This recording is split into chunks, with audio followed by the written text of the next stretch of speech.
বিসমিল্লাহির রহমানির রহিম। পরম করুণাময় অসীম দয়ালু আল্লাহ তাআলার নামে শুরু করছি। আমাদের আজকের পড়া হলো সূরাতুন নিসা এর ৫১ নং আয়াত থেকে। এখানে আল্লাহ পাক রব্বুল আলামিন আহলে কিতাবদের অপকর্ম সম্পর্কে আলোচনা করেছেন। ইহুদিদের প্রতি আল্লাহর লানত, তারপরে ইহুদিদের হিংসার খণ্ডন, ইমানদারদের পুরস্কার ও কাফেরদের শাস্তি, হক আমানত যথাযথভাবে উপযুক্ত ব্যক্তির নিকট পৌঁছে দেওয়া ও ন্যায়সঙ্গত বিচার প্রদানের আদেশ, রাসূল সাল্লাল্লাহু আলাইহি ওয়াসাল্লাম ও শাসকদের আনুগত্যের আদেশ করেছেন এই রুকুতে। আমাদের এই রুকুর খুলাসা হচ্ছে এগুলা। এই রুকুটি হচ্ছে ৮ নাম্বার রুকু। ভালোভাবে খেয়াল করো। আউযু বিল্লাহি মিনাশ শাইতানির রাজিম। বিসমিল্লাহির রহমানির রহিম। ألم تر إلى الذين أوتوا نصيبا من الكتاب يؤمنون بالجبت والطاغوت ويقولون للذين كفروا هؤلاء أهدى من الذين آمنوا سبيلا ألم تر আপনি কি দেখেননি, আপনি কি ভেবে দেখেছেন? ইলাল্লাযীনা উতু নাসীবাম মিনাল কিতাব, ওই সমস্ত ব্যক্তিদের ব্যাপারে যাদেরকে কিতাবের কিছু অংশ দেওয়া হয়েছে, তাওরাতের কিছু জ্ঞান যাদেরকে দেওয়া হয়েছে। ইউমিনুনা বিল জিবতি ওয়াত তাগুত, তারা জিপ্ত এবং তাগুতের প্রতি ঈমান আনে। জিপ্ত ও তাগুত হচ্ছে তাদের দুটো মূর্তির নাম। একটা মূর্তি হচ্ছে জিপ্ত আর একটা মূর্তি হচ্ছে তাগুত। এটা হলো একটা ব্যাখ্যা। আবার কেউ কেউ বলেছেন জিপ্ত মানে হচ্ছে কি প্রতিমা, আর তাগুত মানে হচ্ছে শয়তান। মানবরূপী শয়তান হতে পারে, জিন শয়তান হতে পারে, এটা ব্যাপক। তাগুত শব্দটি ব্যাপক। আমরা তাগুত শব্দ সম্পর্কে সামনে আলোচনা আসতেছে, সেখানে আমরা একটু বিস্তারিত কথা বলবো যে তাগুত কি, কেন, কাকে, কখন, কোথায়, কিভাবে তাগুত কাকে বলে সেটা আলোচনা করব। ওয়াকুলুন, এবং তারা বলে লিল্লাযীনা কাফারু, কাফেরদেরকে বলে হাউলাই আহদা মিনাল্লাযীনা আমানু সাবিলা, এরা অধিক হক পথে আছে, অধিক সঠিক পথের অধিকারী। মিনাল্লাযীনা আমানু সাবিলা, ইমানদারদের থেকে পথের বিবেচনায়, আহদা সাবিলা, পথের বিবেচনায় তারা অধিক সঠিক, এটা হলো তাদের দাবি আর কি। أولئك الذين لعنهم الله ومن يلعن الله فلن تجد له نصيرا أولئك الذين لعنهم الله, এরাই তো তারা যাদেরকে আল্লাহ তাআলা অভিশাপ দিয়েছেন। আর আল্লাহ পাক রব্বুল আলামিন যাকে অভিশাপ দেন, ওয়ামান ইয়ালআনিল্লাহ, আর আল্লাহ পাক রব্বুল আলামিন যাকে অভিশাপ দেন, ফালান তাজিদা লাহু নাসীরা, তুমি কুশ্চিন কালেও তার জন্য কোনো সাহায্যকারী পাবে না। আম লাহুম নাসীবুম মিনাল মুলকি ফাইযান লা ইউতুনান নাসা নাকিরা, নাকি তাদের জন্য পৃথিবীর বিশ্বজগতের সার্বভৌমত্বের কিছু অংশ রয়েছে? তারা যে এত দাপটশীল কথাবার্তা বলে, তাদের কি কোনো অংশ আছে? নাসীবুম মিনাল মুলকি, রাজত্বের কোনো অংশ, সার্বভৌমত্বের কোনো অংশ আছে? ফাইদান, যদি থাকতো তাহলে তো লা ইউতুনান নাসা নাকিরা, তারা মানুষদেরকে খেজুর বেচির আটি পরিমাণও মানুষদেরকে দিত না। নাকির মানে হচ্ছে কি খেজুরের আটি বা বেচি, সে পরিমাণ। আম ইয়াহসুদুনান নাস আলা মা আতাহুমুল্লাহু মিন ফাদলি فقد آتينا آل إبراهيم الكتاب والحكمة وآتيناهم ملكا عظيما, নাকি তারা মানুষের সাথে হিংসা করে, ঈর্ষা করে। আলামা আতাহুমুল্লাহু মিন ফাদলি, আল্লাহ পাক রব্বুল আলামিন তাদেরকে যে অনুগ্রহ দান করেছেন সেটার উপর। ফাকদ আতাইনা, তাহলে তারা জেনে রাখুক আমি দান করেছিলাম আলা ইব্রাহিম, ইব্রাহিম আলাইহিস সালাম এর বংশধরকে, আল কিতাব ওয়াল হিকমা, কিতাব দান করেছিলাম, প্রজ্ঞা দান করেছিলাম।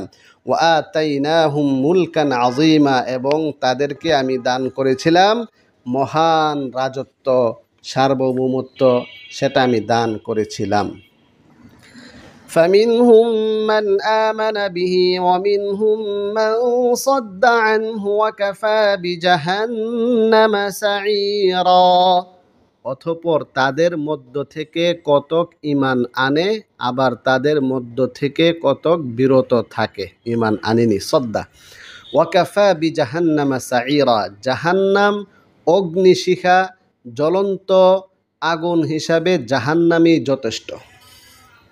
ইন্নাল্লাযীনা কাফারু বিআয়াতিনা সাউফা নুসলিহিম নারা কুল্লামা নাদিজাত জুলুদুহুম বাদদালনাহুম জুলুদান গায়রাহা লিয়াযূকুল আযাব ইন্নাল্লাহা কানা আজিজান হাকীমা।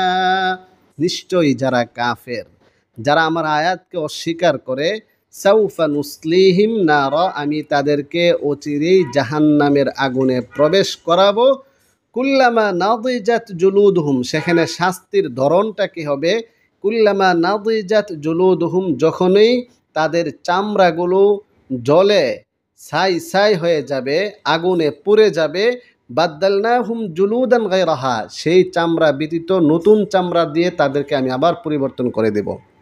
লিয়াযূকুল আযাব, পরিণামে যাতে করে তারা শাস্তি আস্বাদন করতে পারে। ইন্নাল্লাহা কানা আজিজান হাকীমা, নিশ্চয় আল্লাহ পাক রব্বুল আলামিন পরাক্রমশালী, প্রজ্ঞাময়ী। এই হচ্ছে কাফেরদের শাস্তির বিবরণ। এবার ইমানদারদের ব্যাপারে আলোচনা। কোরআনের একটি মানহাজ হচ্ছে, যেখানেই কাফেরের আলোচনা, মুনাফিকদের আলোচনা হয়, সেখানেই ইমানদার মুত্তাকিদের আলোচনা হয়। যেখানেই জাহান্নামের আলোচনা আসে, সেখানেই পরে জান্নাতের আলোচনা আসে। যেখানেই নেগেটিভ আলোচনা, তারপরে পজিটিভ আলোচনা। যেখানেই শাস্তির বিবরণী, তারপরে শান্তির বিবরণী। والذين آمنوا وعملوا الصالحات سندخلهم جنات تجري من تحتها الأنهار خالدين فيها أبدا لهم فيها أزواج مطهرة وندخلهم ظلا ظليلا। আর যারা ঈমান এনেছে এবং নেক আমল করেছে, সানুদখিলুহুম, আমি অচিরেই তাদেরকে প্রবেশ করাবো, জান্নাতিন, এমন জান্নাতে, তাজরি মিন তাহতিহাল আনহার, যার তলদেশে দিয়ে নহর প্রবাহিত। সেখানে কতদিন থাকবে? খালিদিনা ফিহা আবাদা, সেখানে তারা চিরস্থায়ীভাবে থাকবে। সেখানে আর কি কি থাকবে? সবচেয়ে আকর্ষণীয় এবং মানুষের সকলের চাহিদা অনুপাতে সেটি হচ্ছে লাহুম ফিহা আজওয়াজুম মুতাহহারা, সেখানে পুত পবিত্রা নারী স্ত্রী সেখানে থাকবে। ওয়ানুদখিলুহুম জিল্লান যালিলা, এবং আমি তাদেরকে সেখানে নিবিড় ছায়া, দীর্ঘ ছায়া, মনোরম ছায়া, শান্তিপ্রিয় ছায়া, হৃষ্টচিত্ত ছায়া, জিল্লাং জলিলা, মনোমুগ্ধকর ছায়া, শীতাতপ নিয়ন্ত্রিত ছায়ায় আমি তাদেরকে প্রবেশ করাবো। এই হচ্ছে সূরাতুন নিসা এর ২৮টি মৌলিক বিধানের ১৭টি বিধান শেষ হলো। এখান থেকে ১৮ নং বিধান, এটি আশরাফ আলী থানভী রহমতুল্লাহ আলাইহি এর বর্ণনা অনুপাতে, বায়ানুল কোরআনের এই বর্ণনা অনুপাতে। ইন্নাল্লাহা ইয়া'মুরুকুম আন তু'আদ্দুল আমানাতি ইলা আহলিহা ওয়া ইযা হাকামতুম বাইনান নাসি আন তাহকুমু বিল আদল ইন্নাল্লাহা নি'ম্মা ইয়া'iযুকুম বিহি ইন্নাল্লাহা কানা সামিআন বাসীরা। ইন্নাল্লাহা, নিশ্চয়ই আল্লাহ পাক রব্বুল আলামিন, ইয়া'মুরুকুম, তোমাদেরকে আদেশ দিচ্ছেন, নির্দেশ দিচ্ছেন, আন তুআদ্দুল আমানাত ইলা আহলিহা, আমানতগুলো পৌঁছে দিতে, ইলা আহলিহা, তার উপযুক্ত ব্যক্তি, যে আমানত যে পাবে, যে যোগ্য, সেই যোগ্য ব্যক্তির নিকট সে আমানত পৌঁছে দিতে আল্লাহ তাআলা নির্দেশ দিয়েছেন। একটা ব্যাপক নির্দেশ এটা। ওয়াইদা হাকামতুম বাইনান নাস, আর যখন তোমরা মানুষের মাঝে বিচার কার্য করতে যাবে, বিচার ফয়সালা করতে যাবে, আন তাহকুমু বিল আদলি, তাহলে নেই সঙ্গতভাবে বিচার করবে।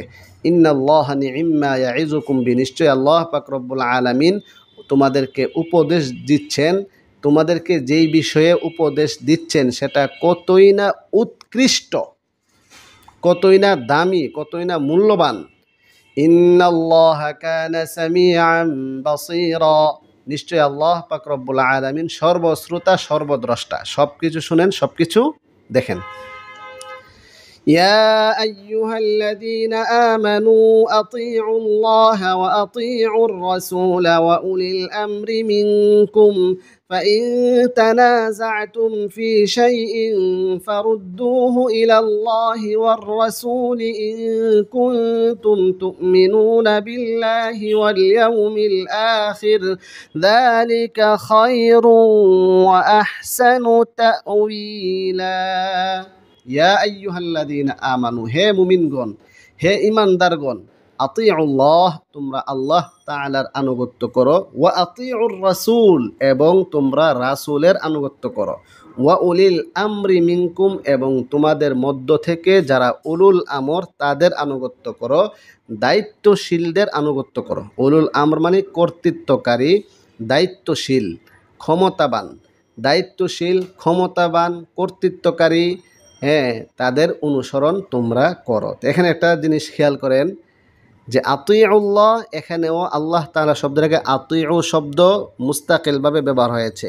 তারপরে ওয়া আতিউর রাসূল, সেখানেও আতিউ মুস্তাকিলভাবে ব্যবহার হয়েছে, স্বয়ংসম্পূর্ণভাবে ব্যবহার হওয়ায় এই কথা প্রমাণ বহন করে যে আল্লাহ তাআলা শারিউন মুস্তাকিল্লুন ওয়ার রাসূল শারিউন মুস্তাকিল্লুন, অর্থাৎ আল্লাহ তাআলাও শরীয়ত প্রণেতা এবং রাসূলুল্লাহ সাল্লাল্লাহু আলাইহি ওয়াসাল্লামও শরীয়ত প্রণেতা।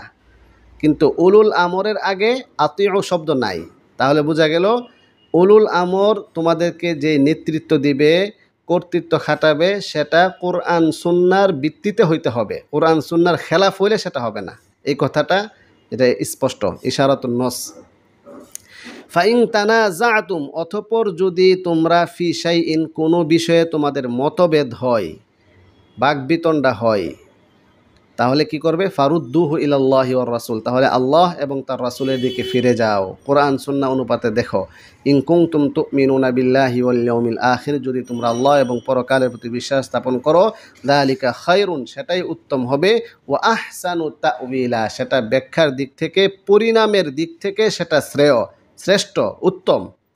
এ হচ্ছে অনুবাদ। এখানে উলুল আমর দ্বারা কি উদ্দেশ্য, তাফসীরের কিতাবে সেটার অনেক ব্যাখ্যা বিশ্লেষণ আছে। আমরা সংক্ষিপ্তভাবে এখানে তিনটা ব্যাখ্যা কথা বলি। উলুল আমরি এর একটা প্রসিদ্ধ এবং গ্রহণযোগ্য আল কাউলুর রাজিহ এর ব্যাখ্যা হচ্ছে, উলুল আমর মানে হচ্ছে খলিফাতুল মুসলিমিন আমিরুল মুমিনিন, রাষ্ট্রনায়ক, প্রধানমন্ত্রী, ক্ষমতাবান যিনি থাকবেন, ওনার নেতৃত্বে তোমরা কোরআন সুন্নাহর আলোকে চলো। তাহলে ওনার কথাও তোমাদেরকে মানতে হবে, কতক্ষণ? যতক্ষণ পর্যন্ত কোরআন সুন্নাহর খেলাফ না হয়। অতএব তিনি যখন যেই বিধিবিধান বা যেই কানুন, রাষ্ট্রীয় আইন কানুন তিনি চালু করবেন, সেটা তোমরা মানতে বাধ্য, ওয়াজিব। হ্যাঁ, এক নাম্বার। দুই নাম্বার হচ্ছে উলুল আমর মানে হচ্ছে এখানে সাহাবায়ে কেরাম। তাহলে সাহাবায়ে কেরাম হলে কি অর্থ হচ্ছে? যে তোমরা আল্লাহ এবং তার রাসূলের আনুগত্য করো, সাহাবায়ে কেরামের দিক নির্দেশনা অনুপাতে, সাহাবায়ে কেরামকে সত্যের মাপকাঠি মেনে, সাহাবায়ে কেরামকে আদর্শ মডেল মেনে তোমরা কোরআন সুন্নাহ অনুসরণ করো। এটা হলো দ্বিতীয় ব্যাখ্যা। তৃতীয় ব্যাখ্যা হচ্ছে উলুল আমর মানে হচ্ছে প্রত্যেক যুগের উলামা, ফুকাহা, মুজতাহিদুন, ফুকাহা, আল উলামা, তাদের দিক নির্দেশনা অনুপাতে তোমরা চলো, তাদের কথাও তোমরা মানো। তাহলে এখানে উলুল আমর মানে হচ্ছে আলেম উলামা, যারা যোগ্য, বিজ্ঞ, প্রাজ্ঞ, মুত্তাবিউস সুন্নাহ, মুতাআল্লিক মা আল্লাহ, মুখলিসুন ফিল উমুরি কুল্লিহা, প্রত্যেক কাজের ক্ষেত্রে যারা মুখলিস, যোগ্য, বিজ্ঞ, প্রাজ্ঞ, আলেম উলামা আছে, ওনাদের কথা অনুপাতে তোমরা চলো।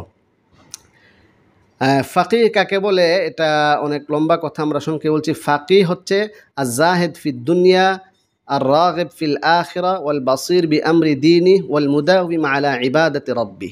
এই গুণে যারা গুণান্বিত হবে তারা হচ্ছে মূলত প্রকৃত আলেম এবং প্রকৃত ফকিহ, ভালো আলেম, যুগশ্রেষ্ঠ এবং যোগ্য আলেম।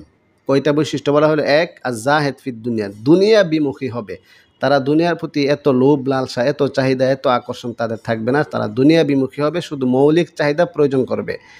তারপরে পরকালের প্রতি আগ্রহশীল হবে। 3 নাম্বার, এবং ওয়াল বাসির বি আমরি দিনের সকল বিষয়ে তারা দ্রষ্টা হবে, সব কিছু তাদের আয়ত্তে থাকবে, যোগ্যতা থাকবে, মালাকা থাকবে। ওয়াল মুদাবিম আলা ইবাদতি রব্বি, এবং সে অনুপাতে তার রবের ইবাদতে সার্বক্ষণিক লিপ্ত থাকবে। এই সকল সিফাতে যারা গুণান্বিত, মৌসুফ, তারা হচ্ছে যোগ্য বিজ্ঞ প্রাজ্ঞ আলেম। আচ্ছা, এই হলো আমাদের 8 নাম্বার রুকু শেষ হলো। এবার 9 নাম্বার রুকু।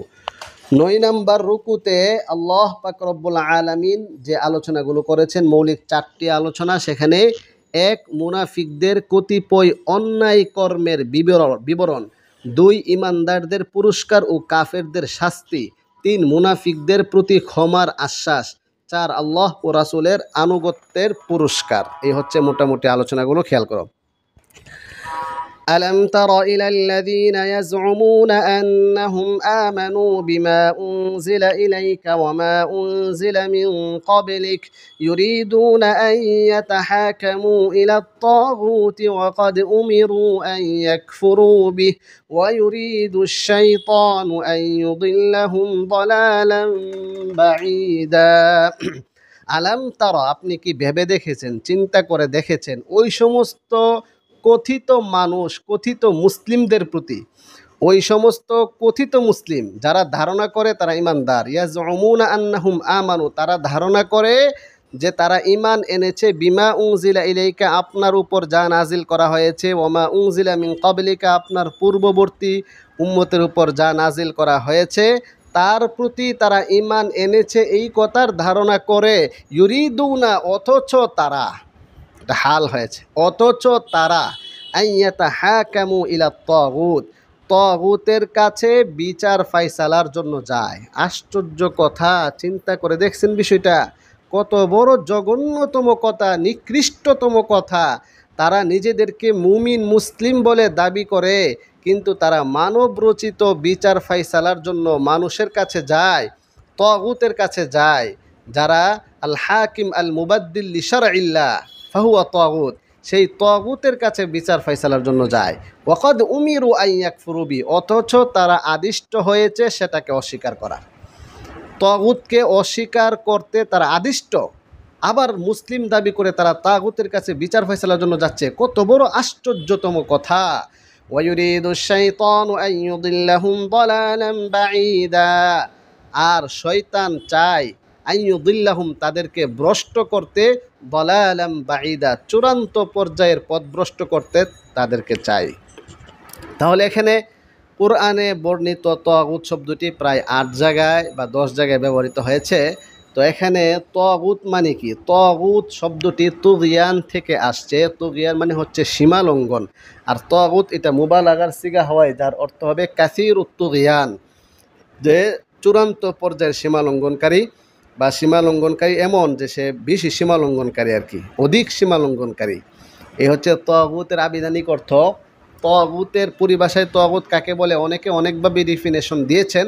তার মধ্যে একটা হচ্ছে কুল্লু রাসিন ফিদ দালাল ইয়াসরিফু আন তরিকিল খাইর, ভ্রষ্টতার ক্ষেত্রে প্রত্যেক ওই নেতা যে মানুষকে সঠিক পথ থেকে বিচ্যুত করে ফেলে, মঙ্গল কাজ থেকে বাধা প্রদান করে, এ হচ্ছে কি তাগুত। তাগুতের আরেকটি সংজ্ঞা হচ্ছে কুল্লু মা উবিদা মিন দুনিল্লাহি মিনাল জিন্নি আউল ইনসি আউস সানামি, প্রত্যেক ওই সকল বস্তু বা মানুষ যাদেরকে ইবাদত করা হচ্ছে আল্লাহ তাআলা ছাড়া, আল্লাহ ছাড়া যার ইবাদত করা হচ্ছে সে হচ্ছে তাগুত। এখানে একটা কয়েদ লাগাইতে হবে, ওয়াহুয়া রাদিন বিহি, এবং সে তাতে সন্তুষ্ট। আমি আবার বলছি সংজ্ঞাটা, তাহলে প্রত্যেক ওই গায়রুল্লাহ, আল্লাহ ছাড়া যা কিছু আছে তার ইবাদত করে, অর্থাৎ আল্লাহ ছাড়া যার ইবাদত করা হয়। একটু সহজ করে বললে, আল্লাহ ছাড়া যার ইবাদত করা হয় এবং সে তাতে সন্তুষ্ট, সে তাতে সন্তুষ্ট। এই কয়েদটি কেন লাগানো লাগলো? কারণ আল্লাহ ছাড়া যার ইবাদত করে সে যদি তাগুত হয়, তাহলে ঈসা আলাইহিস সালামের ইবাদত তো খ্রিস্টানরা করে। কারণ খ্রিস্টানরা যে ঈসা আলাইহিস সালামের ইবাদত করছে, এখন ঈসা আলাইহিস সালাম কি তাগুত? ঈসা আলাইহিস সালাম তাগুত না। কেন? ঈসা আলাইহিস সালাম এই ইবাদতের প্রতি তিনি সন্তুষ্ট না। ঠিক আছে, সেই হিসেবে আমরা এই কয়দাটা লাগাইলাম আর কি। তাইলে মোটামুটি বলা চলে যে আল্লাহ ছাড়া যার ইবাদত করা হয়, আল্লাহ ছাড়া যার আইন মানা হয়, আল্লাহ ছাড়া যাকে ভালোবাসা হয়, আল্লাহ ছাড়া যাকে ভক্তি শ্রদ্ধা দেওয়া হয়, আল্লাহ ছাড়া যার কাছে প্রার্থনা করা হয়, সে হচ্ছে কি তাগুত। তাহলে এখন আল্লাহ ছাড়া যার আইন মানা হয়, যেই সকল আইন কোরআনে বর্ণিত, সুস্পষ্ট, অকাট্যভাবে প্রমাণিত, কতঈউ সুবুত, কতঈউ দালালা, সেই বিধানাবলীর ক্ষেত্রে যদি কোনো মানুষকে মানে, তাহলে সে তাগুতের ইবাদত করলো। অথচ আল্লাহ তাআলা বলছে ফামান ইয়াকফুর বিত্তাগুত, যে তাগুতকে অস্বীকার করবে, ওয়া ইউমিন বিল্লাহ, আল্লাহকে স্বীকার করবে, ফাকাদ ইসতামসাকা বিল উরওয়াতিল বুসকা, তাহলে সে মজবুত হাতল রশিকে সে আঁকড়ে ধরলো। অতএব তাওহীদের মূল ভিত্তি হচ্ছে দুইটা, একটা হচ্ছে আল কুফরু বিত্তাগুত, আর একটা হচ্ছে আল ঈমান বিল্লাহ। তাগুতকে অস্বীকার করা এটা নবীওয়ালা কাজ, তাগুতকে অস্বীকার করতে দাওয়াত প্রদান সেটা নবীওয়ালা কাজ। নবীওয়ালা কাজ শুধু নরম নরম কথা, মিষ্টি মিষ্টি কথা, হ্যাঁ, আর পজিটিভ পজিটিভ কথাগুলো বলে, যে কথাগুলো বললে মানুষ কষ্ট পাবে না, মানুষ অসন্তুষ্ট হবে না, তার স্বার্থ বিরুদ্ধ হবে না, সেই সকল কথাগুলো বলে দাওয়াত দেওয়া, এটা নবীওয়ালা সিফত না। কেন? আমরা কোরআনের দিকে তাকাই, ওয়ালাকাদ বাআসনা ফি কুল্লি উম্মাতিন রাসূলা আন ইবুদুল্লাহা ওয়াজতানিবুত তাগুত, আমি প্রতিটি জাতির উপরে, জাতির ক্ষেত্রে আমি একজন রাসূল প্রেরণ করেছি, যিনি এসে তার দায়িত্ব দুইটা ছিল, উবুদুল্লাহ এর দাওয়াত দিয়েছেন, এবং ইজতানিবুত তাগুত, তোমরা তাগুতকে বর্জন করো। তাহলে তাগুতকে বর্জন করার দাওয়াত দিয়েছেন। কিন্তু আমরা তো আজকে যারা দাবি করি যে নবীওয়ালা ফিকির, নবীওয়ালা কাজ, আমরা তাগুতের বিরুদ্ধে কথা বলতে ভয় পাই, তাগুতের বিরুদ্ধে, তাগুতকে অস্বীকার করতে। তাগুতকে অস্বীকার করব কীভাবে? কাইফিয়াতুল কুফরি বিত তাগুত, তাগুতকে অস্বীকার করার পদ্ধতি, 1 নাম্বার তাকে অন্তর দ্বারা ঘৃণা করতে হবে, 2 নাম্বার তাকে কোনোভাবে কোনো ধরনের সাপোর্ট, লাইক, সমর্থন, স্বীকৃতি দেওয়া যাবে না, 3 নাম্বার তাকে হটিয়ে তার জায়গায় একজন মুসলিম শাসককে বসাতে হবে, তার বিরুদ্ধে কিতাল করতে হবে। তাহলে তাগুতের বিরুদ্ধে কিতাল করা, সেটা তাগুতকে অস্বীকার করার চূড়ান্ত পর্যায়। আচ্ছা, যাই হোক, আলোচনা লম্বা হয়ে যাচ্ছে, আমরা সামনে আগাই। وَإِذَا قِيلَ لَهُمْ تَعَالَوْا إِلَى مَا أَنزَلَ اللَّهُ وَإِلَى الرَّسُولِ رَأَيْتَ الْمُنَافِقِينَ يَصُدُّونَ عَنكَ صُدُودًا, আর যখন তাদেরকে বলা হয় তাআলাও, তোমরা আসো, ইলা মা আনজালাল্লাহু ওয়া ইলার রাসূল, আল্লাহ পাক রব্বুল আলামিন যা নাজিল করেছেন, হ্যাঁ, তার দিকে আসো, রাসূলের দিকে আসো, রাআইতাল মুনাফিকিনা, এই আহ্বান করলে তুমি মুনাফিকদেরকে দেখতে পাবে, ইয়াসুদ্দুনা আনকা সুদুদা, তারা তোমার থেকে বিচ্যুত হয়ে যাবে, ফিরে যাবে, অনীহা প্রকাশ করবে, পিছনে হটে যাবে, পৃষ্ঠ প্রদর্শন করবে। এটা মুনাফিকের একটা বৈশিষ্ট্য। এখনও যারা সুশীল সমাজ, মডারেট মুসলিম, গণতান্ত্রিক মুসলিম, তাদেরকে ইসলামী শাসন ব্যবস্থা, কোরআনের আইন, কোরআনের বিধান এগুলো বললে তারা একটু নাক চিটকায়, কপালে বাজ পড়ে যায়, ব্রুকুঞ্চিত করে, আবাসা ওয়া তাওয়াল্লা, আবাসা আবাসা, ব্রুকুঞ্চিত করে, তারা অনীহা ভাব, অনীহা প্রকাশ। আধুনিক যুগে, এই ডিজিটাল যুগে, বস্তুবাদীরা যে আমেরিকা, জাপান, জার্মান, ইটালি, ওই সমস্ত রাষ্ট্রে তারা কি আধুনিক, তারা মানবরচিত বিধান দিয়ে কি পরিমাণ চলাফেরা করে। এখানে কোরআনের শাসন, কোরআনের আইন এগুলো এখন চলবে। এখন গার্লফ্রেন্ড, বয়ফ্রেন্ড, নারী পুরুষ একসাথে মিলামিশা, নুচিন্তা, ফুর্তি, আনন্দ, সুখ, তৃপ্তি, আস্বাদন ও আনন্দ মুখরতায় লিপ্ত জীবনযাপনের ক্ষেত্রে এই সমস্ত কোরআনের শাসন বিধান এগুলো যারা বলে, প্রকাশ করে, মনোভাব লালন করে, তারা হচ্ছে মুনাফিক। ফাকাইফা ইযা আসাবাতহুম মুসিবাতুন বিমা কদ্দামাত আইদিহিম সুম্মা জাউকা ইয়াহলিফুন বিল্লাহি ইন আরাদনা ইল্লা ইহসানান ওয়া তাওফীকা। ফাকাইফা, অতঃপর কেমন হবে পরিস্থিতিটা, তাদের সাথে কেমন আচরণ করা হবে, তাদের অবস্থাটা কেমন হবে, তাদের পরিণতিটা কেমন হবে।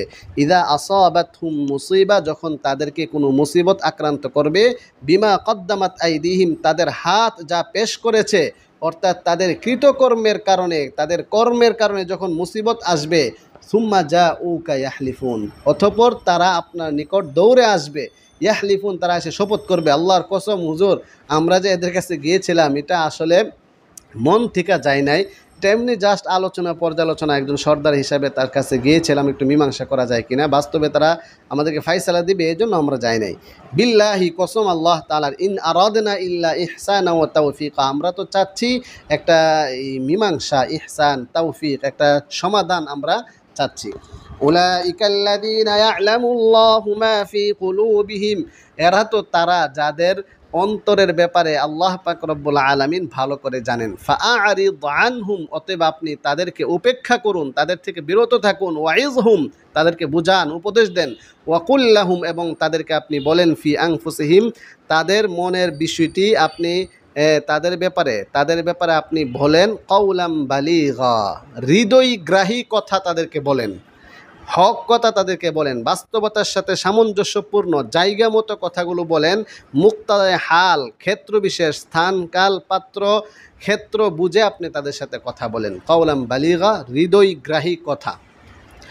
ওয়ামা আরসালনা মির রাসূলিন ইল্লা লিইউতাআ বিইযনিল্লাহ, ওয়ামা আরসালনা মির রাসূলিন, আমি কোনো রাসূল প্রেরণ করি নাই, ইল্লা, তবে লিইউতাআ বিইযনিল্লাহ, আল্লাহ তাআলার অনুগ্রহে, অনুমতিক্রমে তাদের আনুগত্য করা হবে, এই জন্যই প্রেরণ করেছি। ওয়ালাউ আন্নাহুম, যদি তারা ইয যালামু আনফুসাহুম, যখন তারা তাদের নিজেদের উপর জুলুম করে ফেলে, হারাম কাজে লিপ্ত হয়ে যায়, অস্তিত্ব কেন্দ্রিক জুলুম করে ফেলে, যা উকা, তারা আপনার নিকট আসবে, ফাস্তাগফারুল্লাহ, যদি আসতো, তারা আপনার নিকট আসতো, ফাস্তাগফারুল্লাহ, অতঃপর আল্লাহ তাআলার নিকট ক্ষমা প্রার্থনা করত, ওয়াস্তাগফারা লাহুমুর রাসূল, রাসূল তাদের জন্য ক্ষমা প্রার্থনা করতেন, লাওয়াজাদুল্লাহ তাওয়াবার রাহিমা, তাহলে তারা আল্লাহ তাআলাকে তওবা কবুলকারী রূপে, অনুগ্রহশীল রূপে তাদেরকে পেত। তারপরে অনেক চমৎকার একটি ঈমান ভঙ্গের কারণ আসছে।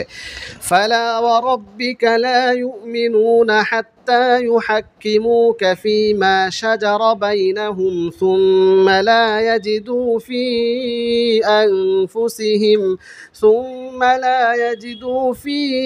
আনফুসিহিম হারাজাম মিম্মা কাদাইতা ওয়া ইউসাল্লিমু তাসলিমা। ফালা ওয়া রব্বিকা, না, কিন্তু না, আপনার রবের শপথ, লা ইউমিনুনা, কুশ্চিন কালেও তারা মুমিন হতে পারবে না, হাত্তা ইউহাক্কিমুকা, যতক্ষণ পর্যন্ত না তারা আপনাকে বিচারক হিসাবে মেনে নিবে, ফিমা শাজারা বাইনাহুম, তাদের মাঝে, পরস্পরের মাঝে যে সকল ঝগড়াঝাটি, বাক বিতণ্ডা হয়, সমস্যা হয়, সেগুলোর ক্ষেত্রে। সুম্মা লা ইয়াজিদু ফি আনফুসিহিম, আপনি ফায়সালা দেওয়ার পরে, সুম্মা লা ইয়াজিদু ফি আনফুসিহিম, তারা মনের মধ্যে পাবে না, হারাজান, কোনো সংকোচ, কোনো দ্বিধা, মিম্মা কাদাইতা, যে বিষয়ে আপনি সিদ্ধান্ত দিয়েছেন, ওয়া ইউসাল্লিমু তাসলিমা, এবং যতক্ষণ পর্যন্ত তারা মনে প্রাণে আত্মসমর্পণ না করবে, সন্তুষ্ট চিত্তে, হৃষ্ট চিত্তে যতক্ষণ পর্যন্ত সেটা মেনে না নিবে, ততক্ষণ পর্যন্ত একজন মানুষ সে মুমিন হতে পারে না, নুন জবর না। এটা অনেক লম্বা শানে নজুল ঘটনাও আছে, এটা তো প্রসিদ্ধ, তোমরা তো জানো যে, আচ্ছা যাক, ওইটা সামনে সময় কম, সামনে আগাই। ওয়ালাউ আন্না কাতাবনা আলাইহিম আন ইকতুলু আনফুসাকুম আও ইখরুজু মিন দিয়ারিকুম মা ফাআলুহু ইল্লা কালিলুম মিনহুম, ওয়ালাউ আন্না কাতাবনা আলাইহিম, যদি আমি তাদের উপর লিপিবদ্ধ করে দিতাম, আন ইকতুলু আনফুসাকুম, যে তোমরা একে অপরকে হত্যা করো, আও ইখরুজু মিন দিয়ারিকুম, তোমরা তোমাদের ঘর বাড়ি থেকে বের হয়ে যাও, মা ফাআলুহু ইল্লা কালিলুম মিনহুম, অল্প সংখ্যক লোক ছাড়া সেটা কেউ বাস্তবায়ন করতো না। এটা হচ্ছে মানে এই ইহুদিদেরকে তারা আল্লাহ পাক রব্বুল আলামিন স্মরণ করছে, ইতিহাস স্মরণ করাচ্ছে, দেখো তোমাদের পূর্বপুরুষদের উপর হত্যার এই তওবার বিধান ছিল, একে অপরকে হত্যা করা, অর্থাৎ সে নিজেকে হত্যা করা, এই হত্যা করে ফেলা, সেটাই ছিল মূলত তওবা, তাকে হত্যা করে ফেলাটাই ছিল কি তওবা।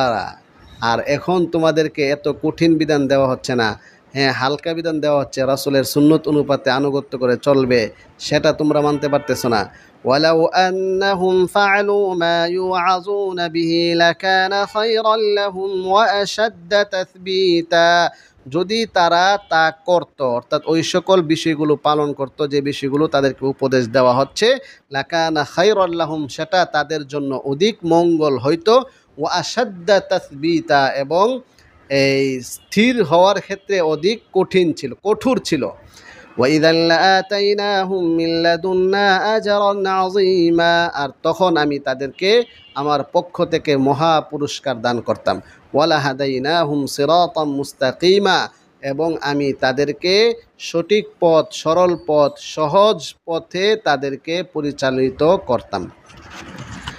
ومن يطع الله والرسول فأولئك مع الذين أنعم الله عليهم من النبيين والصديقين والشهداء والصالحين وحسن أولئك رفيقا। এই আয়াতের শানে নজুল হচ্ছে কিছু সাহাবায়ে কেরাম আল্লাহর রাসূল সাল্লাল্লাহু আলাইহি ওয়াসাল্লামের কাছে প্রস্তাব পেশ করলেন, ওগো আল্লাহ রসুল, জীবদ্দশায় আমরা তো আপনাকে পেয়ে আমরা সন্তুষ্ট, আপনাকে দেখে আমরা প্রশান্তি লাভ করি। এখন কাল হাসরের ময়দানে কি হবে? আপনি তো অনেক হাই লেভেল, অনেক উপরে থাকবেন, আমরা অনেক নিচে থাকবো। আপনার সাথে দেখা সাক্ষাৎ কথাবার্তা, আপনাকে দেখে যে আমরা তৃপ্তি পাইতাম, সেটা কি হবে? তখন আল্লাহ তাআলা এই আয়াত নাজিল করেছেন, আর যারা আল্লাহ এবং তার রাসূলের আনুগত্য করবে, কোরআন সুন্নাহ অনুপাতে জীবনযাপন করবে, ফাউলাইকা, তারাই তো মাআল্লাযীনা আনআমাল্লাহ, তাদের হাসর নাসর হবে ওই সমস্ত ব্যক্তিদের সাথে যাদেরকে আল্লাহ তাআলা অনুগ্রহ করেছেন, নিয়ামত দান করেছেন। তারা কারা?